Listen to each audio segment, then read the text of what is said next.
皮革纹理的覆面，加上淡雅的木纹侧板，还有精致小巧的外形。在它的背后有一个低音炮的接口。当你把它连到其他音箱或者低音炮的时候，有没有发现它的低音有点弱？关于这个问题，继续往下看，我来帮你找到正确的用法。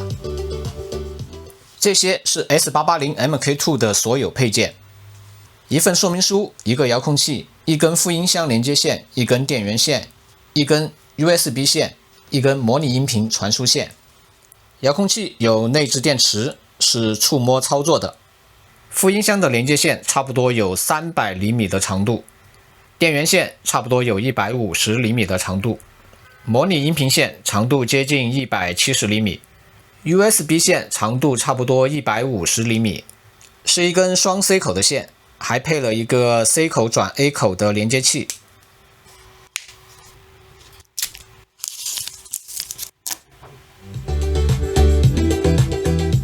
S880 MK2 已经连续保香了72个小时，我们来看一下它的发热情况。我这里现在气温是26度，主音箱是明显发热的，最热的地方有31度。箱体的左侧也是明显发热的，最高有31.2度。箱体的右侧温度没有正面温度高。主音箱的背板依然是主要的散热通道，最高的温度有33.8度。主音箱的顶部没有特别大的发热，所以你放一些摆件还有书籍是没有关系的。所以摆放的时候主要考虑给主音箱留出空间散热，然后就是考虑给后置导向孔留出大概20厘米的空间，有条件的话尽量再大一点。这个表是输入的交流电压，这个表是输入的功率，标称的工作电压是交流100到240伏，接通物理电源开关。现在输入电压38伏 ，S880 没有启动，电压调到50伏 ，S880 启动了。现在 2.1 瓦是开机状态下的静态功率，播放一段音乐。在这个电压下可以最大音量工作，用遥控器关机。现在的静态功率是 0.3 瓦，开机。直接把电压升高到255伏。1.9 瓦是这个电压下的静态功率，关机。0.3 瓦是这个电压下的关机静态功率，开机。播放音乐。也可以在最大音量下正常工作。刚才的测试结论是 S880 MK2 在交流50伏到255伏之间可以正常工作。开机状态下的静态功率是 1.9 瓦，软件关机下的静态功率是 0.3 瓦。也就是说，在户外或者房车，只需要一个80伏的直流电池组，就可以让它启动工作。你可能注意到它的额定输入功率是75瓦，但是官宣资料上面讲失真限制的输出功率是88瓦，跟这个额定输入功率比起来，你可能觉得它虚标了。你看中低音的功率明显比高音要大很多。其实在一个正常的音乐里面，低音才是消耗能量最大的部分。注意看现在的输入电压是正常的220伏。它不播放音乐的情况下，功率消耗是2瓦。播放音乐，我把音量调到最大30，然后加速播放。你可以看到它的输入功率平均也就是20几瓦，不到30瓦。其实箱体内部有一个大的电容器来储存能量，就像这个压电点火器一样。平时只需要输入很小的功率，然后就能释放很大的能量。所以这些输出功率并没有虚标，这里标的75瓦是它的平均最大输入功率。S880 MK2 副音箱的重量有3132克，主音箱的重量有3410克，箱体的高度有237毫米。箱体的宽度有144毫米，箱体的纵深有193毫米。S880 MK2 的输入方式里面，同轴、光纤、USB 声卡模式和蓝牙都是数字输入。除此之外，还有2路模拟音频输入。值得注意的是，这6种输入方式取得了有线和无线的 HiRes 认证。所以我们看到官宣资料上讲，蓝牙支持 5.3 版本，有 SBC 和 LDAC 的编码方式。这6种输入方式的最高频率可以延伸到40千赫兹。40千赫兹几乎没有人能听得到，而且平台也会压缩掉40千赫兹的音频。所以用这个 HiRes 认证的录音机来验证 S880 MK2 是否能够重放40千赫兹。这个插孔是话筒的直出信号，我们利用示波器来捕获录到的声音。默认情况下，蓝牙连接的小金标是没有点亮的，你需要在 LDAC 的采样率设置成 96K 才能点亮小金标，这个时候才支持40千赫兹的输出。我现在播放这个40千赫兹的音频文件，录音机录到的声音会在示波器上面显示。播放，停止，播放，暂停。看，录到的这个波形是40千赫兹。现在已经确定蓝牙可以播放40千赫兹，关掉蓝牙，连上耳机输出孔，接通1号线路输入。播放，停止，播放，暂停。1号线路输入也可以播放40千赫兹，换成2号线路输入，播放，停止，播放，暂停。2号线路输入也可以播放40千赫兹。同轴、光纤、USB 声卡这3个都是无损传输方式， USB 声卡只是比它们2个多了一个声卡接口。播放，停止，播放，暂停。无损通道也可以播放40千赫兹，所以 S880 MK2 它的高音上限是符合 HiRes 认证标准的。还是老样子，音量旋钮的操作是可以和 APP 同步的，而且遥控器的操作也可以同步到 APP。注意看，现在连接的是蓝牙，我把输入切换到其他模式，注意看这里，仍然可以遥控音量，还有其他的操作。值得注意的是，它有监听模式，也就是说你可以拿它当做监听音箱来使用。还有在自定义的 EQ 调节有6个频点的均衡调节，都可以衰减和提升3个 dB。 在设置里面，你可以对输入音源进行设置，还有调节 LDAC 的模式，以及定时开关机，还有软件开关机，还有蓝牙的控制，恢复出厂设置，还有查验真伪。在音箱的正面没有可以操作的旋钮，还有插孔，所以交换音箱的左右位置没有太大的作用。如果你非要交换它们的位置，可以在模拟输入的情况下交换这2个插头的位置。这2个旋钮可以调节高音和低音，衰减6个 dB 或者提升6个 dB。 现在播放这个125赫兹的音频，用示波器观察一下这2个旋钮在哪个模式下是有作用的。现在是音乐模式，衰减、提升是可以工作的。现在换监听模式，衰减、提升也是可以工作的。换动态模式，衰减、提升，这个模式也可以工作。换人声模式，衰减、提升，这个模式也可以工作。换自定义模式，衰减、提升，这个模式也可以工作。因为我记得漫步者的有一些型号在监听模式下，高低音旋钮是不能工作的。经过刚才的测试，你可以放心的用，所有模式高低音旋钮都能工作。你是不是简单的认为这2个手机的耳机输出孔输出的信号是一样的？耳机输出孔并没有统一的输出标准，因为它不是标准的音频线路输出信号。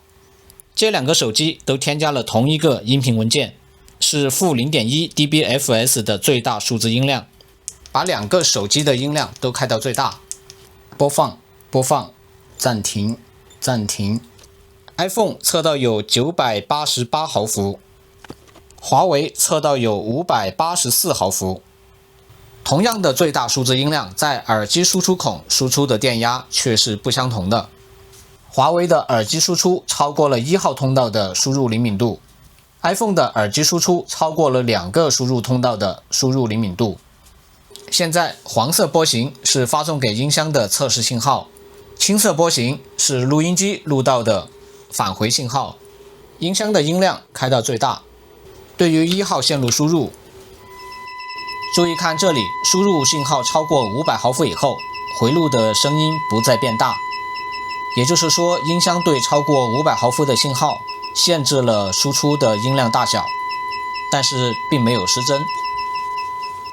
对于2号线路输入，注意看这里，输入信号要超过700毫伏，音箱才会限制它的输出音量，而且输出也没有肉眼可见的失真。所以这两个手机的超标信号只会让音箱触发限幅器，也就是限制最大输出音量。如果你有测试条件，可以通过减小手机音量的方法，让耳机输出的幅度满足音箱的输入灵敏度。那么这两路线路输入具体能承受多大的信号？我们继续试探。先保持2号线路输入，注意看这里，输入的信号峰值超过6伏的时候，回路的信号发生了明显的失真。现在保持输入的峰值是6伏，现在的频率是1000赫兹，回路的信号没有明显的失真。频率100赫兹，回路没有明显的失真。频率20千赫兹，回路的信号没有明显的失真。现在换成1号线路输入，保持输入峰值6伏，20千赫兹的频率，回路没有失真。频率1000赫兹，回路也没有失真。频率100赫兹，回路也是没有明显的失真。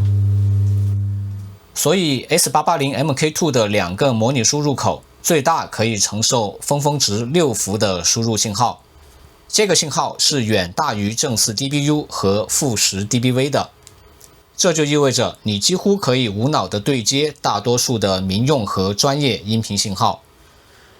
问你一个问题，这个插孔输出的低音炮信号应该如何搭配有源低音炮？规格书上并没有标注它输出信号的具体强度。测试信号从1号通道输入，现在的黄色波形是输入信号，青色波形是低音炮的输出信号。首先你应该要知道，这个插孔被连接以后，中低音喇叭的低音会被减弱，被转移到低音炮。其次你要知道，用这种插头连接低音炮，用哪一个插头都可以，2个插头的信号都是一样的。还有就是低音炮的输出信号不受箱体内部的限幅器制约，完全跟随输入信号等比例缩放。现在把输入信号固定成峰值5伏，频率从10到200赫兹，我们扫描一下低音炮信号输出的峰值变化。扫描的结果得到了这张图表，左边是它的统计数据，最大值出现在50赫兹，计算以后得到低音炮信号的输出幅度是输入信号的 0.532 倍。看这个表格，输入信号最弱的是民用的负10 dBV， 这个时候低音炮输出的信号有 0.168 伏，所以在选择有源低音炮的时候，频响范围可以在30到150赫兹，输入灵敏度在50到100毫伏就比较合适了。我们主要关注蓝牙、USB 声卡还有模拟输入的音频延迟。还是老样子，黑线过12点的时候会发出滴滴滴答的声音，你可以用它来判断音频的延迟。先从蓝牙开始，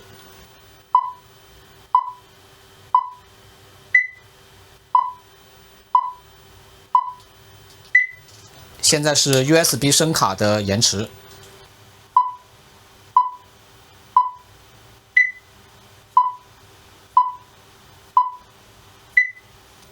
现在换成模拟输入。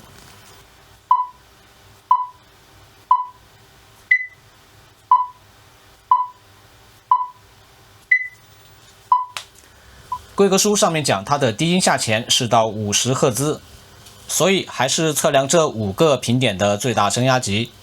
高低音旋钮保持回中的状态，音效选择默认的经典模式，输入方式用蓝牙。电脑和音箱的音量都开到最大。别忘了，这个声压计的测量单位是 dBA。40赫兹有67 dBA。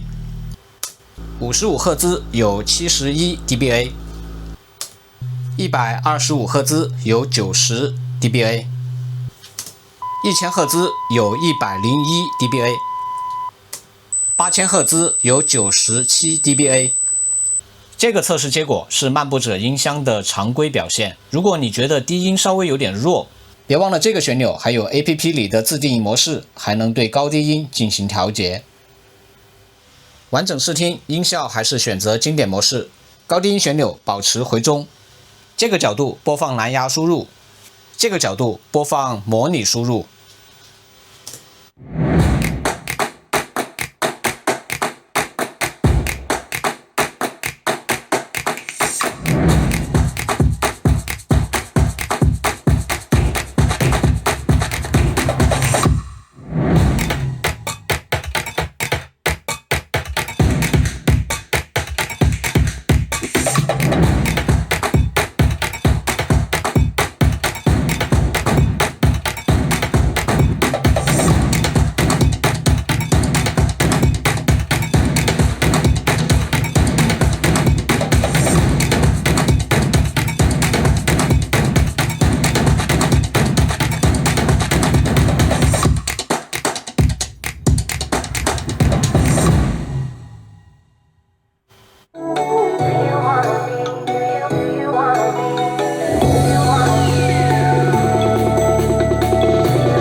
这块漫步者的 logo 摸上去好像是金属的，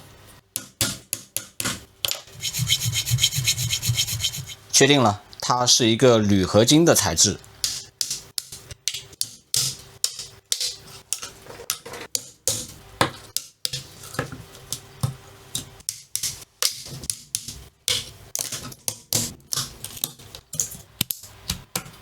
高音单元自带装饰罩，还有金属保护网。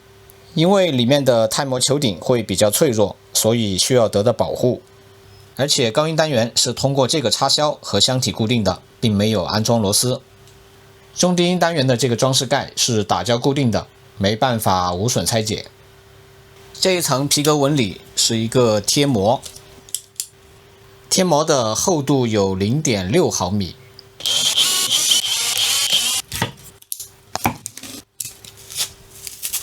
中低音单元还是比较精致的，口径是 3.75 英寸。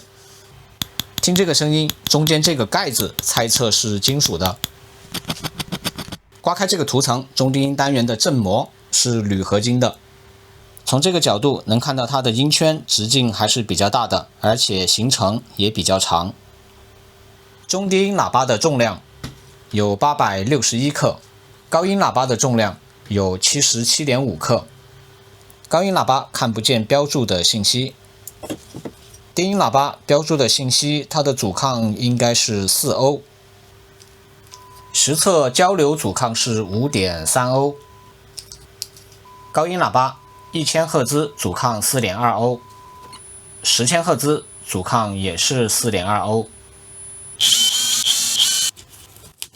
副音箱的连接器这块面板是铁的，厚度有2毫米。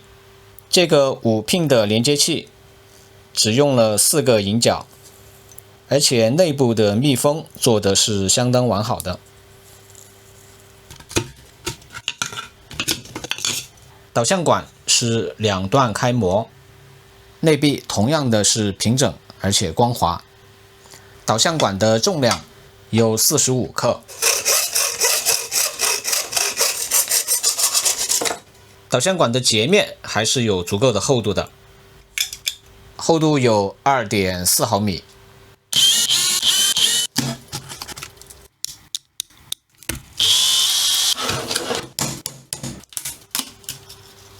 这块小屏幕是镶嵌在一个半透明的盖子里，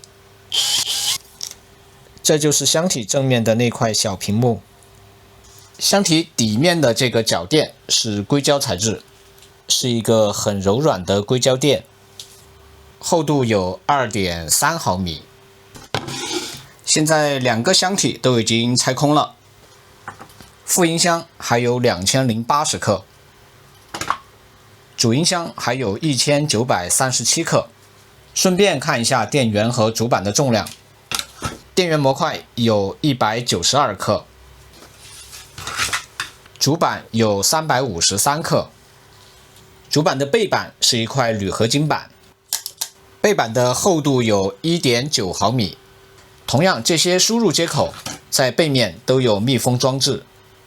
电源模块的这个位置，同样的也有一根飞线，让这层铜箔跟地线是导通的，跟散热器也是导通的，跟输入信号的地线也是导通的，所以这层铜箔是有效的屏蔽层。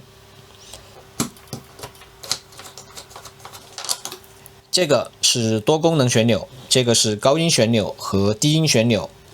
在它的背面有一个带天线的模块，应该是无线遥控器的连接模块。这2个黑色的是功放的电感，在功放的旁边有2个大电容，用来储能。功放的型号是 TAS5754， 这边这个也是 TAS5754。这块就是 XMOS 的数字处理芯片，这个就是 PCM9211。主板的整体做工和其他型号一样，是足够细致的。看到这些密密麻麻的过孔没有？到处都是，这些是地线缝合孔。对于模拟电路来讲，它可以有效的增加屏蔽层的效果。这块金属是功放的散热片。这些大量的缝合孔是会增加 PCB 的制造成本的。电源模块和前面拆过的几个是相同的，这是储能电容、桥堆、MOS 管、变压器，这是它的控制芯片，这是光电耦合器，这是背面的整体做工，同样的规范整洁。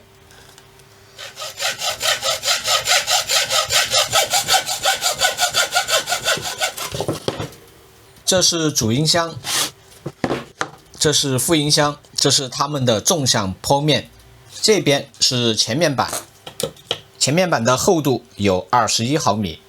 这一边是后面板，厚度有 15.9 毫米。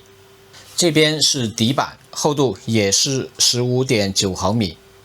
从截面看，材质还是比较密实的。刚才扎出来的痕迹只有很浅的印记。这是那块小屏幕，能看到前面板的厚度比它大了不少。